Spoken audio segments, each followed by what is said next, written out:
Hello, I'm Waqar Rizvi, and this is Scope. Now, as all of us are glued to our TV sets watching what is happening in Afghanistan and listening to and reading the reports that continue to come out of that fairly fluid situation in that country, and violence, of course, is also happening. We've just heard, as we're going to this recording, about a blast at Kabul airport as well. And we'll, of course, wait and see how that develops and what news comes out of that as well. But just looking at the overall picture, going back to something that we've discussed previously on this show as well, about the U.S. role in Afghanistan overall and what sort of lessons or messages one takes away from that, right? So there is a certain there are a certain number of people, I should say, within the U.S., analysts and otherwise, who would still say, listen, this was not a failure, and that this does not mean that the U.S. should, in fact, be walking away from the region or lessening its role, depending on how you want to view it,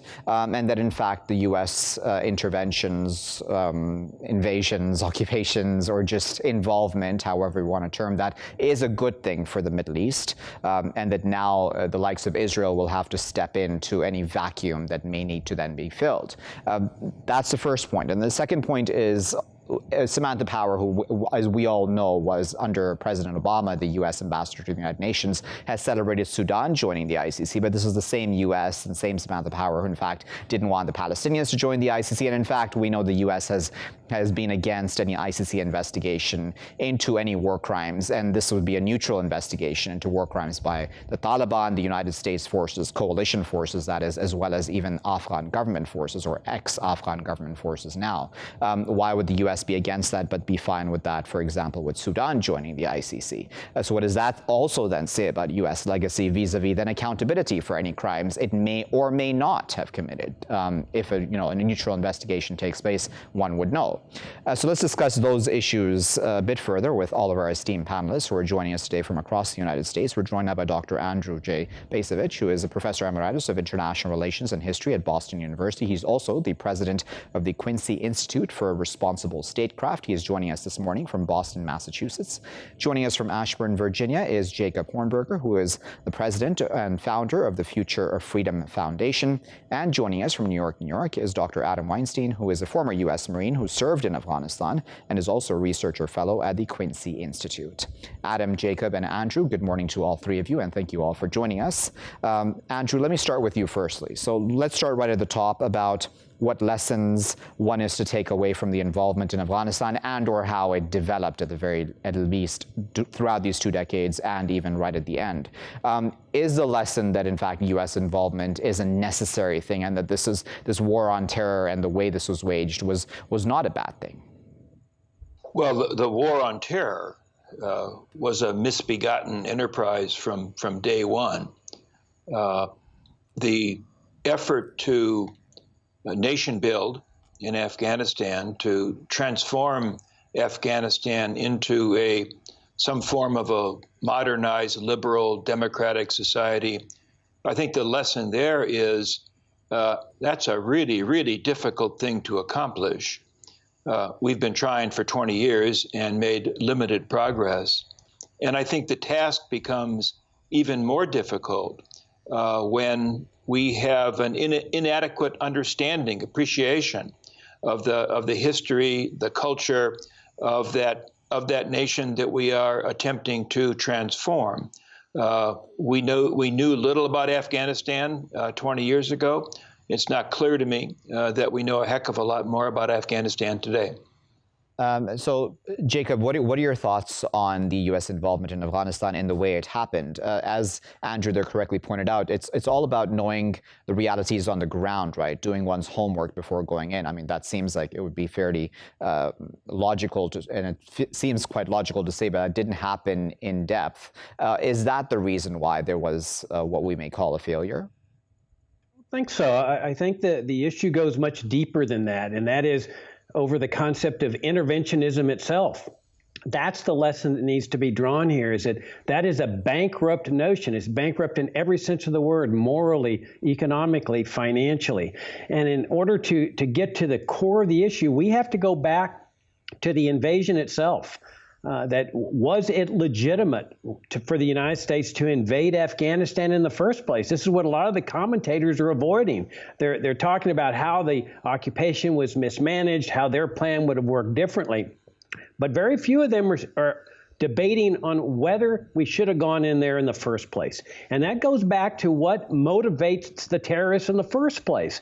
We heard at that time in 2001 that the terrorists hated us for our freedom and values. This was nonsense. It was interventionism that led to the 9/11 attacks, just like they led to the attacks on the World Trade Center in 1993, to the attack on the USS Cole, to the attacks on the U.S. embassies in East Africa. And so if once you realize that it is interventionism that is leading to terrorism, which then leads to the war on terrorism, then the worst thing you can do is invade Afghanistan and Iraq, because then you're just generating more of the terrorism that you're then using to justify this war on terrorism. So the real lesson here is stop the interventionism, and then you no longer have the terrorism. As somebody who served in Afghanistan too, I wonder what your thoughts on that, because, and I think we've discussed this before, if I'm not mistaken, where it seems like the logic was there, right? Where there was an attack on 9/11, it was a horrific attack on the United States, and the United States wanted to get rid of Al-Qaeda, which was responsible in the United States' eyes for that attack, and so the United States got rid of Al-Qaeda. That seems like a fairly logical timeline. That makes sense, doesn't it? Well, I think we need to hold our elected lawmakers and the president to be second-order thinkers, not to engage in knee-jerk reactions to events that happen. I mean, we look at the tragedy of 9/11, and it is incredibly tragic. But our response was to deliver thousands of young men and women into harm's way to be killed by an enemy that couldn't really reach them outside of Afghanistan. And the Taliban didn't have global ambitions outside of Afghanistan. And the reality is that the occupation of Afghanistan has not defeated Al-Qaeda. Al-Qaeda is degraded in Afghanistan, but it's not defeated. And we've seen that transnational terror groups have proliferated in other parts of the world. And a sustainable answer to terrorism is not to occupy every corner of the world where a terrorist group could find a temporary refuge. That simply doesn't make sense. You know, Andrew, it's interesting. You know, in the piece that I was reading in the run up to this show, it's that, you know, both President Trump and President Obama seemingly were against this sort of thing, right? I mean, Obama possibly less so, I guess we can argue, but even Trump came into office as an anti-intervention president. Now, I'm sure there's a debate about how much he himself honored that, considering the strikes and killing of Soleimani otherwise, but overall, he didn't go into a headlong occupation or invasion of any country. So there seems to be agreement, do you think, then, between Democrats and Republicans on this issue? Where does that then leave those who actually do still want the U.S. involved in other places around the world? I don't think there is agreement. Let's widen the aperture beyond what Obama and Trump thought or said to consider the views of the larger foreign policy establishment. That establishment continues to be committed to the goal of American global primacy. It continues to believe that the projection of American hard power is our strong suit, that's the most efficient way to get things done, either threatening the use of military power or actually using it. And therefore, I think there is a reluctance to recognize the lessons of Afghanistan and to acknowledge the scope of the failure there. And I think Jacob Hornberger made the crucial point. When did we go wrong? We went wrong on day one. And actions since then, over the course of 20 years, as the United States struggled to pacify Afghanistan, simply deepened those initial errors and bring us to where we are today. Jacob, that is the main concern, right? As Andrew there pointed out, on the part of many, that the U.S.'s role is now weakened in the world in some ways, or at least it's not projecting itself as much, and then that somehow then it reflects badly on the U.S. What are your thoughts about that argument? We need to distinguish between the United States, the country, and the United States government. Those are two separate entities.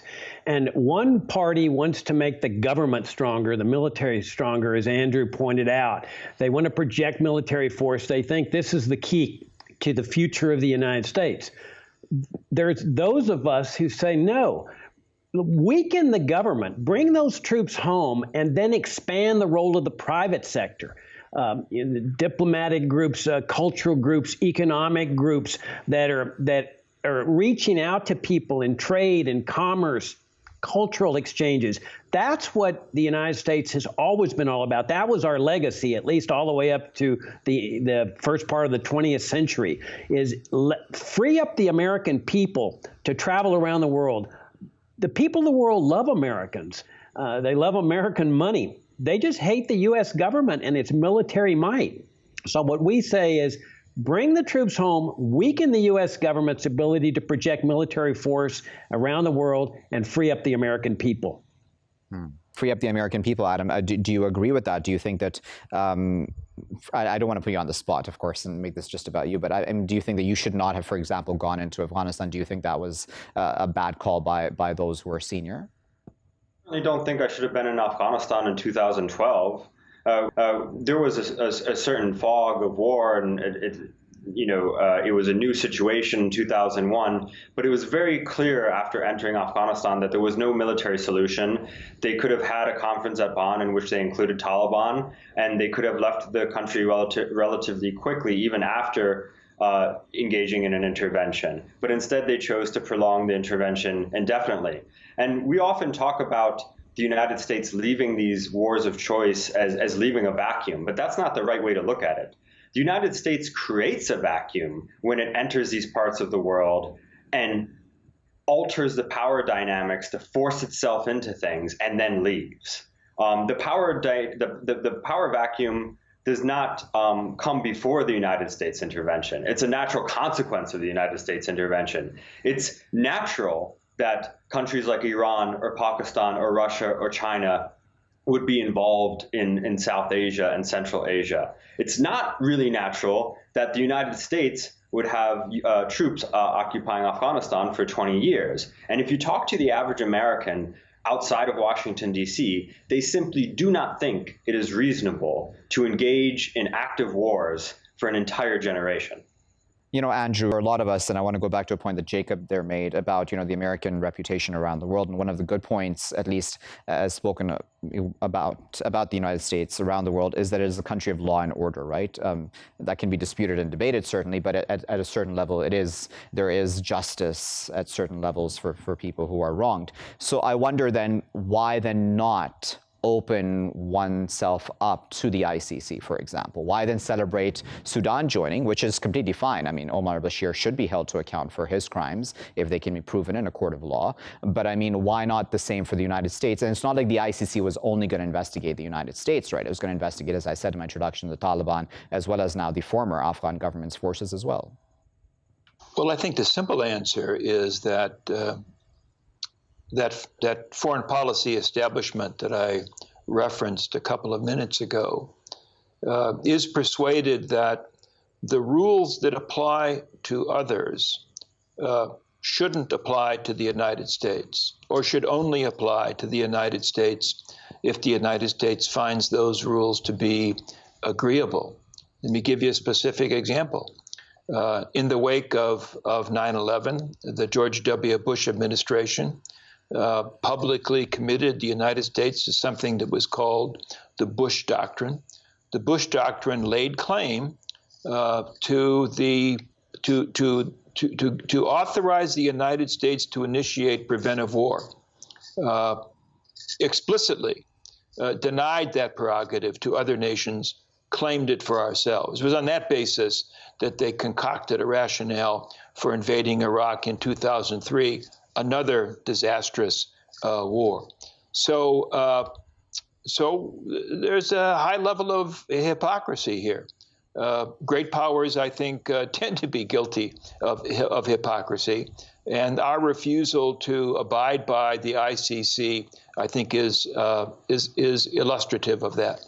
To me, Jacob, on the outside, it seems like a no-brainer, right? Because if we keep talking about how the U.S. image, and we talk a lot about this, I think, outside the U.S. as well, about how the U.S. image is really, really hurting around the world. There are stains in the U.S. name for many reasons, but especially because of wars, et cetera. The simple way to really address that is to actually say, hey, listen, we are also accountable then in front of the world, and we are ready to be transparent. What's wrong with that? Nothing wrong with it. It's the height of cynicism and hypocrisy for the U.S. to take this position that it can go around the world and kill people indiscriminately, invade countries, occupy countries, bomb wedding parties, and not be held to account. And it's been proven that the U.S. Judicial system is not going to hold the U.S. soldier or U.S. officials responsible for war crimes. And if I could just add that, there's a model for what happened here that relates to Pakistan. That in '93, after the World Trade Center attack, which was no different in principle from what happened several years later on 9/11, one of the people who were accused of this bombing was a guy named Ramzi Youssef, who escaped the United States. And they waited him out. They found out that he was hiding in Pakistan. They didn't invade Pakistan. They didn't go in there and bomb and occupy Pakistan. They waited him out. Presumably, they cooperated with Pakistani authorities. They went in and they caught the guy. They brought him back to the United States. They prosecuted him, convicted him. He's now serving a life sentence in a federal penitentiary. That's what they should have done with 9/11 instead of invade and occupy this country. And that's what we were saying back on 9/11. But the thirst for vengeance was so powerful that people were not listening to reason at that time. So when Bush says, let's go in there and kill all these Muslims and so forth, unfortunately, all too many people were ready to follow him. Adam, I wanted to get your thoughts, on the ICC question and America joining it or not. And then secondly, I wanted to in fact ask you about what Jacob there has just mentioned, that, it's said that the Taliban were willing to in fact cooperate to an extent, at least after 9/11, with the United States vis-a-vis holding to account those who the U.S. believes were responsible for 9/11, Al-Qaeda members, et cetera. Why wasn't that just followed up on? Was this then a situation of also, as it's been argued, nation building for the sake of genuinely giving Afghan people freedoms and rights? I think in the case of the Taliban, they were willing to cooperate to an extent, or perhaps some factions were, but they weren't willing to do everything the United States wanted them to do. And neither was Pakistan. And by the way, the reason we got so much quick cooperation from Pakistan was at the time Musharraf was in charge. But the United States has become accustomed to dictating the terms that it wants. And if it doesn't get those terms that it wants, when it asks for it, it just goes ahead and does it anyway. And the cost is that we didn't build sustainable gains in Afghanistan. What human rights gains were achieved were only sustainable with the permanent presence of U.S. troops, which is by definition unsustainable. So far as the ICC, you actually introduced me at the beginning of the show as a doctor. I'm not a doctor. I don't have a PhD, but I am a lawyer by training. I'm just a mere lawyer. But the United States has a hostility to international law. It's part of the U.S. legal culture and the broader culture in general. I don't foresee the U.S. ever accepting ICC jurisdiction, although when we're abroad, we promote ad hoc criminal courts. We promote the ICC. So that is a hypocrisy that's built into our sense of American exceptionalism. The fact is, the United States should conduct its own investigation into potential war crimes that happened during the war in Afghanistan. It would take courage to do that, but that's what should be done. So, Andrew, will it be the likes of Joe Biden? I mean, has Joe Biden given us any indication that he is going to be the president who has learned the lessons of these, what were called forever wars? Too soon to tell. The way this war is ending, and we need to remind ourselves that the focus, everybody's focus, is on the evacuation, the mismanaged evacuation, and therefore there's remarkably little attention given that what we have been talking about, the origins of the war, the conduct of the war over 20 years. I think it makes it highly unlikely that the United States is going to learn the lessons that it should from this failure.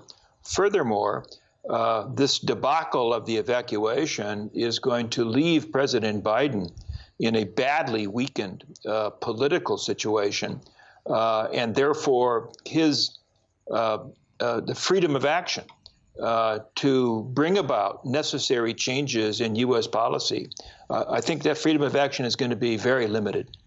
I wonder, though, Jake, it's not like Biden's decision to do it in this fashion was really liked by anybody. I mean, I don't know anybody that within the establishment who has really praised him on how he's gone about doing this. I know that there have been people who defended him, saying that, you know, it had to be done anyways at some point, but I don't think anybody is really praising him for the way and the manner in this was done. So, I mean, if he's already sort of, you know, gotten a bad rep for himself on this in this regard, why not go to the next step and ensure, for example, that he hands over presidential powers that he has through the AUMF and et cetera, as a first step to show that, listen, this is a new era. We're not going to be intervening militarily around the world.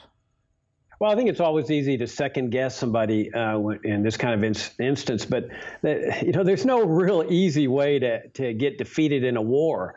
If Biden had started evacuating people 60 days ago, there's no telling what kind of panic that would have generated. So there would have been no good way, regardless of whatever the critics or commentaries are saying about how to end this war and get people out of there. But I don't think Biden's going to change. I would like to think he would, but I think these people are incorrigible that, okay, one intervention failed. They still have troops in Syria. I don't see him trying to get troops out of Syria. I don't see him challenging the basic paradigm. And then we also can't forget the Pentagon and the CIA in all this. They are powerful forces within the U.S. government. They are just as responsible for these interventions, if not more so, than the politicians are. And yet I don't see them reconsidering their views on foreign interventionism. I think the answer ultimately cannot be found in Washington. It has to be found with the American people. They are the ones that have to force the change. Is that likely to happen, Adam? As you said, people outside of D.C., you know, do not agree with a lot of what's happened. Well, it's really a matter of time. The Generation Z millennials simply don't agree with these endless military adventures. And so the change might not come in Biden's administration, but we're seeing the beginnings of the change. And it's just a matter of time. If you look at where the trend lines are for the American people, whether from polling or just simply talking to people, you can see that the U.S. public has begun to question why we are just having resources and lives in wars of choice. You know, because we have time, Andrew, I wanted to bring this up with you because we know that the Israelis and the Americans are having discussions, as we're speaking at least, during this recording, in the United States, and Naftali Bennett is in the country. They are probably really worried about a diminishing U.S. role in the region.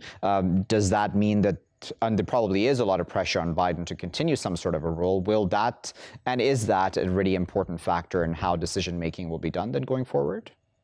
You're asking if the Israeli relations with Israel? No, I mean if the Israeli, you know, request, demand, however we want to put it, pressure on the U.S. to remain involved in the region will influence U.S. decisions in that regard. I mean, the honest answer is I don't know, but I would say that there are trends in American politics that point to greater skepticism about Israeli policy, and the notion that there can be no daylight, as they like to say, between the United States and Israel, I think is already obsolete. Now, where that will point with regard to U.S.-Israeli relations next year or 5 years from now, I don't know, but I do think that the old status quo is changing. Jacob and Adam, I'll give you the final word, and I'm going to ask you both about the Israel factor. You know, Jacob, for the Israelis, the Iran situation is extremely, extremely important, and they were really happy, of course, about the attack on Soleimani. How much of an influence will that be going forward for Biden and the next president and the next one? I stand with Andrew on this. I don't know what will happen. I know what should happen. The U.S. should just get out of the Middle East. That includes any kind of foreign aid to Israel.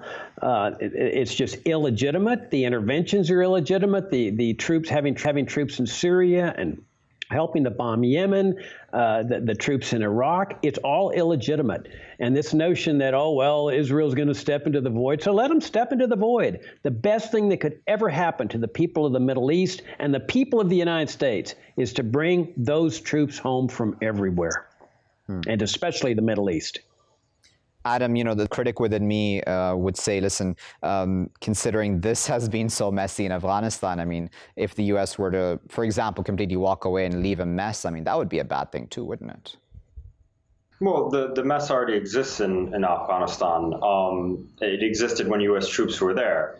The kinds of horrible suicide attacks we've seen, the high rates of violence, it was not a sustainable war. When people say it was sustainable, let's remember what they were talking about. They were talking about upwards of 10,000 Afghan security forces being killed per year, thousands of Afghan civilians being killed or becoming amputees. That's what they mean when they say sustainable. And all the while that was happening, the Taliban were gaining ground. Now, when it comes to looking at the United States' role in the greater Middle East and South Asia, I think what we have to remember is that sometimes U.S. support actually enables bad behavior. U.S. support actually discourages conflict resolution. So I think going forward, it's going to be important for U.S. policymakers and U.S. citizens in general to consider, is our support of a particular government on a particular policy even helpful to that government, or is it preventing forward thinking? So I think I agree with the other guests that a more restrained U.S. role in the world that is focused on diplomacy and development rather than coercion through either direct military force or military aid would be more productive for the United States and for the people of the world. Right. Leave there at that, but we really appreciate Adam, Jacob, and Andrew for taking their time out this morning and for spending this time with us to put this all into context for us, right, from the U.S. point of view, because it's really important to understand that point of view, right? We have certain voices within the United States talking about how, hey, Afghanistan was not a debacle, was not a failure, and that this should not mean a diminished U.S. role, military role, or military interventions around the world, even though we know that the previous president came into office, that is Donald Trump, came into office on a platform where he said that he did not want to be involved around the world, in forever wars, as we may term them. So what does that then mean about how the U.S. will act going forward? Certainly that's a crystal ball, and we don't know 100%. We don't know what the Israeli influence, for example, with this recent trip of the Israeli leader will be upon U.S. policymaking, even towards Iran, but throughout the greater Middle East region as well, as Adam pointed out. But then there's also the huge issue of accountability and how the U.S. sees itself, if I may use this phrase, above the law, right? Above international law at the very least, because it is a superpower. As one of our experts pointed out, that's happened with superpowers throughout history, and the U.S. is certainly no different. But then you would think that for it to regain whatever respect it has lost through these interventions, it would say, listen, we're transparent, we're accountable. That would, I would think, gain it a lot of respect around the world. I'll be back with the next segment after this break. Welcome back, viewers. You're still here in Scope with me, Waqar Rizvi. Now, one of the many aspects of what's happened in Afghanistan is, understandably, that many Afghans are trying to escape the country from what they feel, at least, is an insecure situation, and arguably is. I mean, it depends on what side of the debate you lie on in that regard. Nevertheless, we also have then had, within Europe, and I think even other parts of the world possibly, this pushback to accepting such then refugees, asylum seekers, however you want to term them.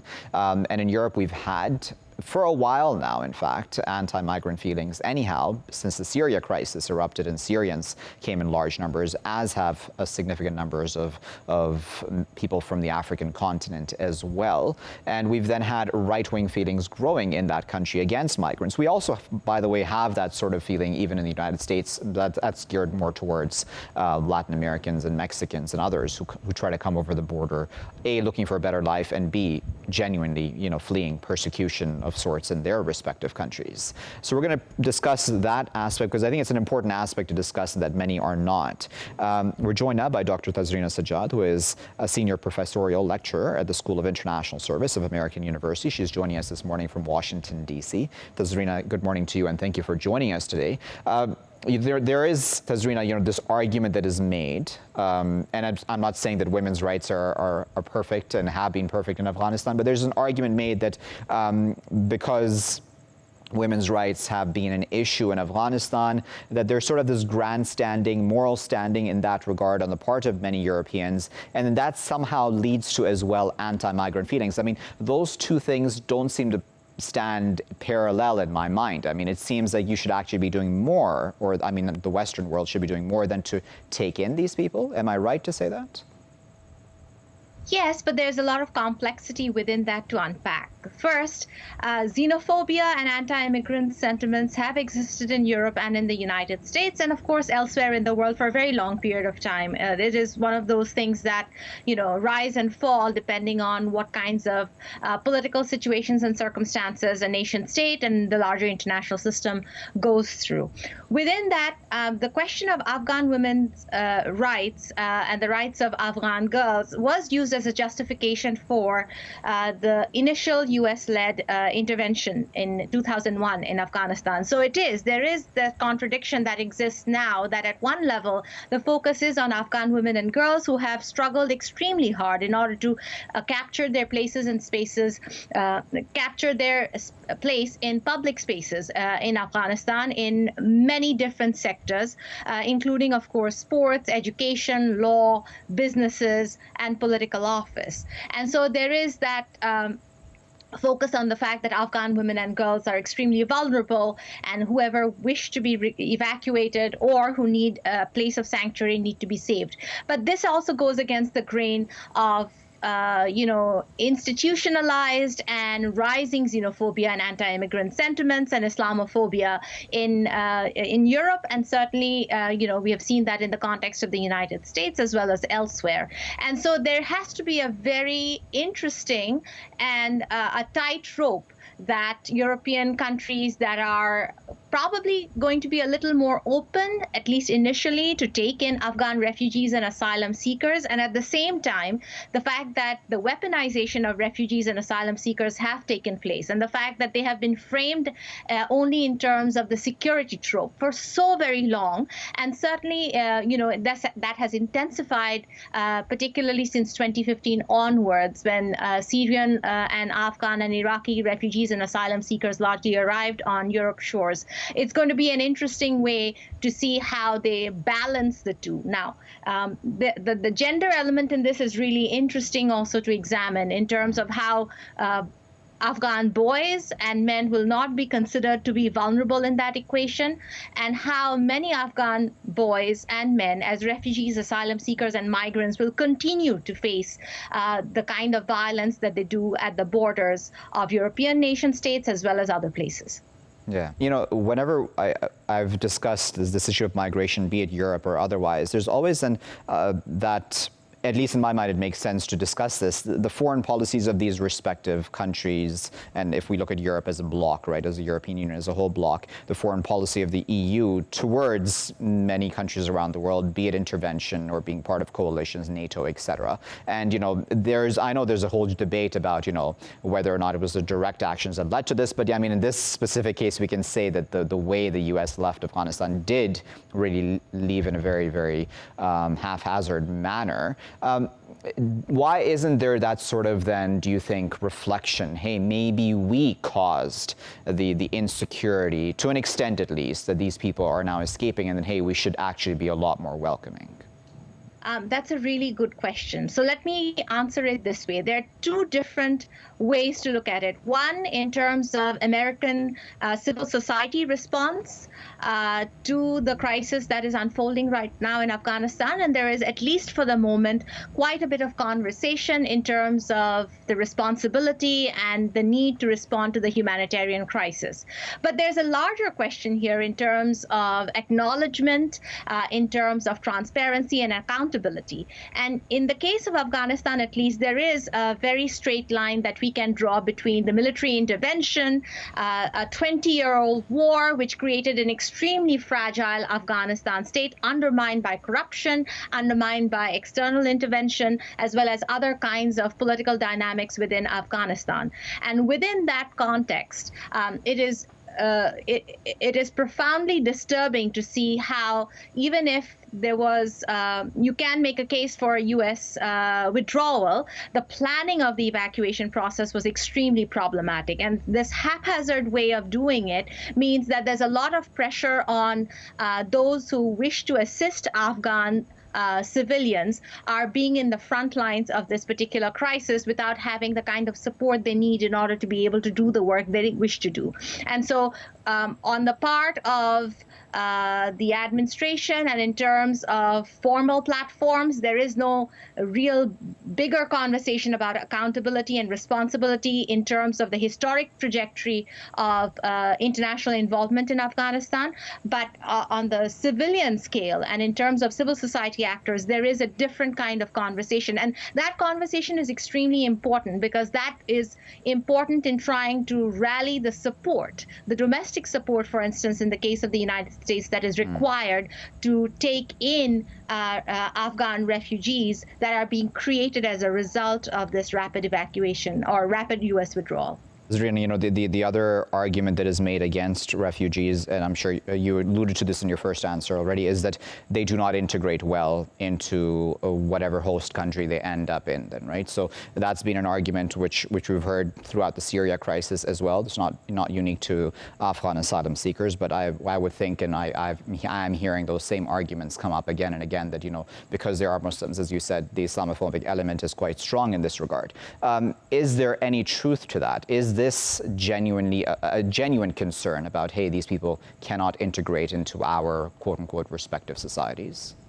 That is also a very important question, and I want to say that every European country, if you're only going to focus on Europe, it's a continent after all. Every European country has its own specific ways in which, immigrants become part of their society. So there is a broad spectrum between how France does it compared to how Sweden does it. And so the models of assimilation and integration vary significantly. Within that, of course, the tropes of xenophobia and Islamophobia and anti-immigrant sentiments play a very important role. And so does the security trope, which allows for this kind of understanding that, quote unquote, they do not integrate. And yet we have to ask ourselves constantly in terms of what are the systems and structures that have been put in place through policies in terms of housing, education, profession, in terms of allowing people to participate in their cultural, social, religious identities, and then allowing them to be full-fledged members of society. If the process and project has been of separation of communities, if there is a dominant infrastructure that means that an immigrant will always be an immigrant and not allowed to be part of whatever society that they want to belong to, then obviously these tensions and fractions will remain. So a lot of self-reflection is also important in asking, how do states do the question of integration better in order to allow for people to live their full, complex lives, both as citizens but also as members of communities and cultures that are extremely important to their identity.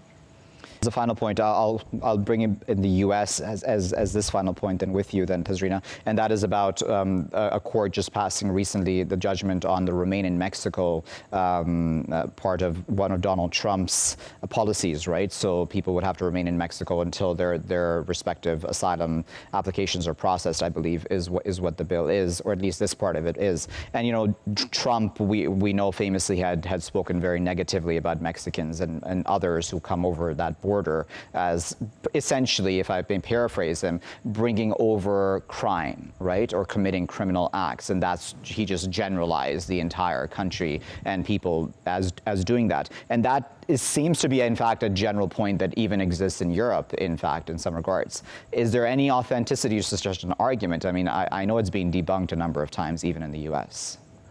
So the criminalization and the securitization of migration, which means how do we talk about immigrants, refugees, and asylum seekers, and how do we frame them in terms of specific issues? And so the very successful conflation between criminality and irregular migrants, which captures people who are undocumented, people who are poor and on the move, people who are refugees, and asylum seekers who are trying to get the official status of a refugee.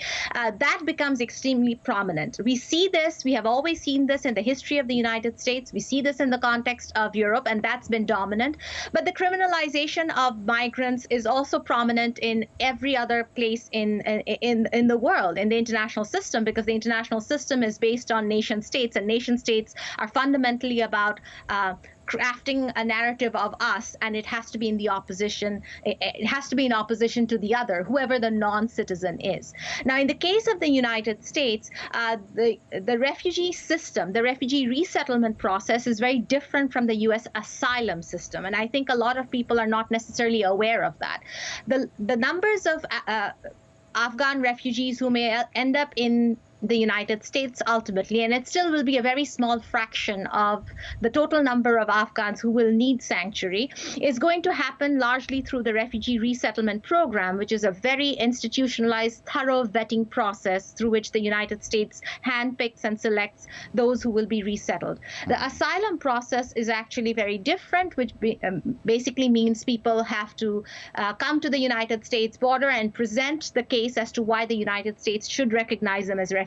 And here we have largely Central American people, particularly actually from the Northern Triangle, Honduras, El Salvador, etc., and obviously Mexicans as well. But we have asylum seekers from other parts of the world. As the European borders have become increasingly weaponized and securitized and tightened, there are many from Northern Africa and other South Asia and other asylum seekers who have been diverted through Latin American countries to arrive at the U.S. border to seek sanctuary. And so there are two different issues here, and it's important to sort of keep in mind that those distinctions matter, because the Remain in Mexico policy is very focused on asylum seekers at the U.S. border, and the Remain in Mexico policy was instrumentalized by the Trump administration, and this is a huge blow to human rights advocates, immigration lawyers, to asylum seekers, of course, and to the Biden administration, that it is still in place, because Mexico doesn't exactly have the capacity to process those asylum claims. And the asylum seekers at the border are actually extremely vulnerable to different forms of violence and insecurity because they have to wait there for their claims to be processed. All right, Tazreena, we're going to have to leave it there at that, but we really appreciate you taking our time this morning and sharing your expertise with us. I learned a lot, and I'm sure viewers did as well. That was Tazreena Sajjad speaking to us from Washington, D.C. this morning. We were discussing there how Europe has reacted to the situation, of course, of Afghans fleeing, seeking safety from persecution, and especially those Afghans who have worked with the coalition over these years, but even others. Europe essentially saying that it's, refugees not welcome, if I may borrow a phrase that pro-refugee protesters have used, saying refugees welcome. And this is not new, so it's not limited to the Afghans as well. It has happened ever since the Syria crisis. We know that, there have been words such as migrant invasion, which has been used in the UK especially, but even France. This time around, Macron has also come out quite strongly saying that, there should be, this distance kept from these migrants, and that they may bring insecurity and that they do not integrate well into society. I'm paraphrasing a lot of the words that European leaders have used, and a lot of that, as Tazreena there pointed out, there are similarities in the United States as well. But the real important distinction, as Tazreena there mentioned, is between a refugee and asylum in the U.S., and that's a really key point to keep in mind as well. I'll leave it there for now. I've been Waqar Rizvi. Thanks for watching.